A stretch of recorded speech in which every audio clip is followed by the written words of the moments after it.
Good evening from New York. I'm Chris Hayes. We want them infected. Those are the words of a top Trump appointee directing the federal government to pursue an intentional strategy from the top down to get as many Americans as sick as possible in an attempt at so-called herd immunity. It's a strategy we have seen unfold before our eyes. We've talked about it here on the show. It's been apparent to all of us reporting on this and watching. But we now have the smoking gun evidence, emails obtained by Politico, in which the very people at the center of this say what exactly they were doing, that they wanted people to get the virus. And this is the result.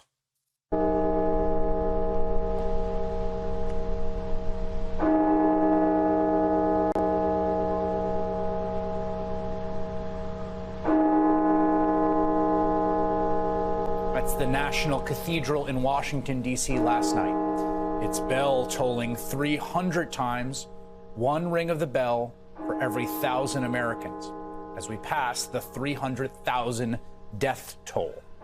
According to the COVID tracking project, we lost another 3,400 Americans that have died since roughly when those bells rang just last night, and that is a new daily record. We've never seen it before. No country has. 3,400 Americans lost to the virus in just the last 24 hours.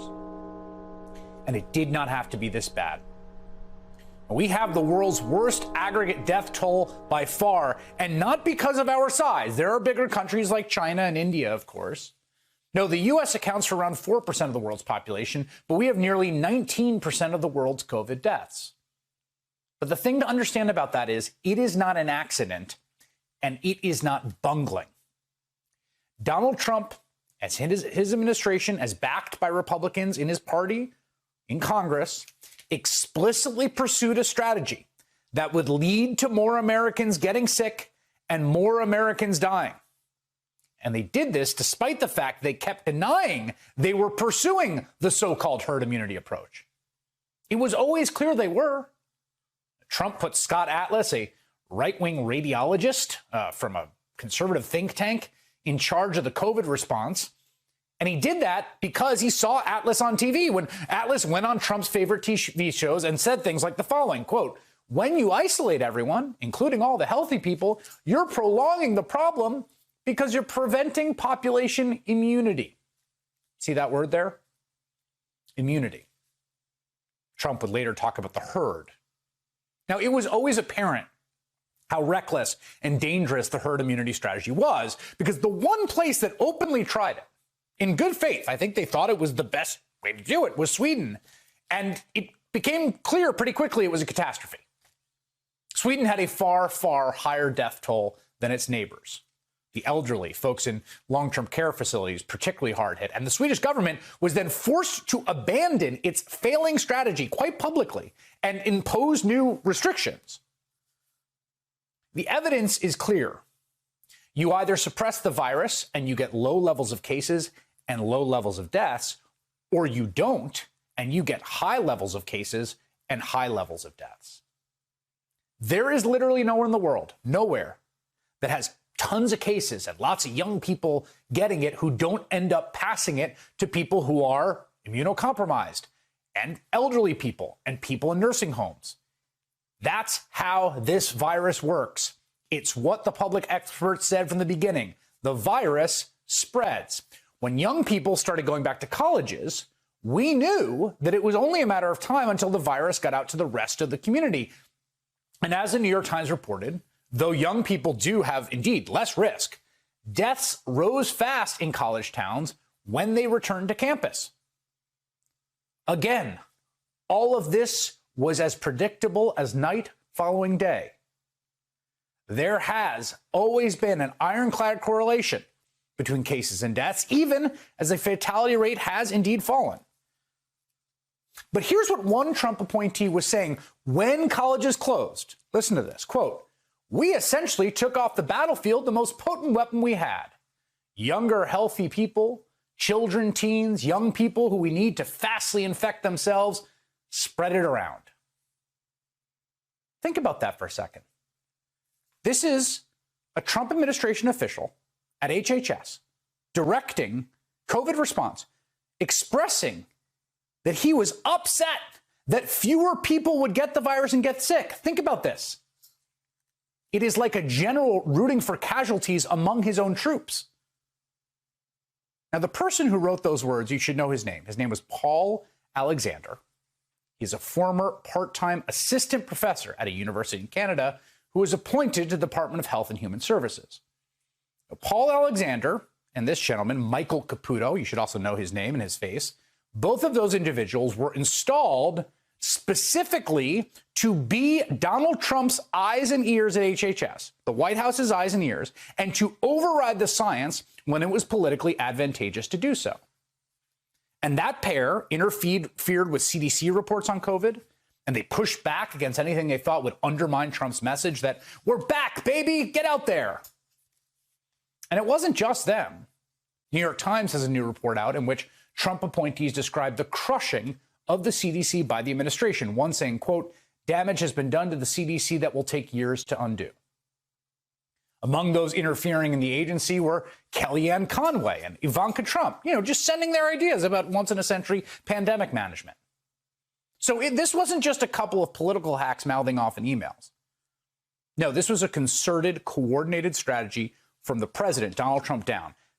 The administration reaching into control and override the actual experts in infectious diseases at the most preeminent public health institution in the world, or at least it used to be until he broke it. The simple truth of the last 9 months sounds extreme. It sounds almost hysterical when you say it, but it is what it is. And here it is. Donald Trump and our government under his leadership explicitly pursued a strategy to spread the virus, to get more people sick. They took the side of COVID. They had the same aims as the virus. They were, as I said before, objectively pro-COVID, and they are to this day. And not because they were incompetent, even though they are, but because they actively, affirmatively chose that path. Because through a combination of idiocy and cynicism, they thought that path, aligning with the virus to infect as many people as possible, would be best for Donald Trump's reelection. And the deliberate, intentional decisions that Donald Trump and Alexander and Caputo and all of them took have gotten tens, actually probably hundreds of thousands of Americans killed unnecessarily. We are now 35 days from the end of the Trump administration. We lost 3,400 people today, and there will be more we lose tomorrow and the day after. We are at the beginning of writing the history of Donald Trump's stewardship of this pandemic. And the epitaph scrawled across this era should be those 4 words. We want them infected. Do you think herd immunity is a viable strategy for the U.S. to adopt? Yeah, Dan, thank you for giving me the opportunity. I'll tell you exactly how I feel about that. That, again, is another trap, because when you talk about the Great Barrington Declaration, what they say in there and then what is implied are 2 different things. They say, A, we need to protect the vulnerable. I totally agree with that. No problem. That's apple pie and motherhood. The other thing is that you don't want to lock down or close down the country. I certainly agree with that. I just said that. But in there is the implication that if you just let anybody get and everybody get infected, don't wear masks, let children get infected, let everybody get infected, and just protect the vulnerable, like being really careful in nursing homes and places like that. That doesn't work, because in our community, there's maybe a third of the population, depending upon how you figure it, that are vulnerable and would be prone to getting serious complications from COVID-19 disease. It is impossible, and we've never protected those people in the community. They're not in nursing homes where you can do things in nursing homes. You have the elderly, obese people, people with underlying conditions like heart disease, diabetes, and other conditions. If you let infections rip, as it were, and say, let everybody get infected that's going to be able to be getting infected, and then we'll have herd immunity, quite frankly, that is nonsense. And anybody who knows anything about epidemiology will tell you that that is nonsense and very dangerous. Because what will happen is that if you do that, by the time you get to herd immunity, you will have killed a lot of people that would have been avoidable. So, I mean, there is a certain core group of people that are saying that, but talk at the standard people throughout the country who understand infectious diseases and understand epidemiology, with the exception of the few that you know who we're talking about, they would all vehemently disagree with this idea of just letting everybody getting infected and don't worry about it. You know, a lot of people think that goes away in April with the heat. You said it was going to go away in April. You said when it warmed up in April. I said it's going away, and it is going away. You're going to lose a number of people to the flu, but you're going to lose more people by putting a country into a massive recession. A few weeks ago, you say this was just like a flu. What have you learned? I didn't say 2 weeks ago it was a flu. Are you saying that the administration is requiring these industries to create these products, or just asking? You know, so far we haven't had to. You just said that you haven't had to require companies to up their production of medical supplies. But you said last night you invoked the DPA. I don't believe you need 40,000 or 30,000 ventilators. You said New York might not need 30,000. You said it on Sean Hannity's Fox News. You said that why don't you people act? Let me ask you. You said why some states. Why don't you act in a little more positive? It's always trying to My get question. you. With the virus costing over 1,000 American lives per day, President Trump continues to maintain the pandemic is under control, most recently in an interview on HBO. Well, What's Mr. your President, definition of control? Yeah. Under the it's giving them a false sense of security. Now, I think it's under control. I'll tell you what. How? 1,000 Americans are dying a day. They are dying. That's true. And it is what it is.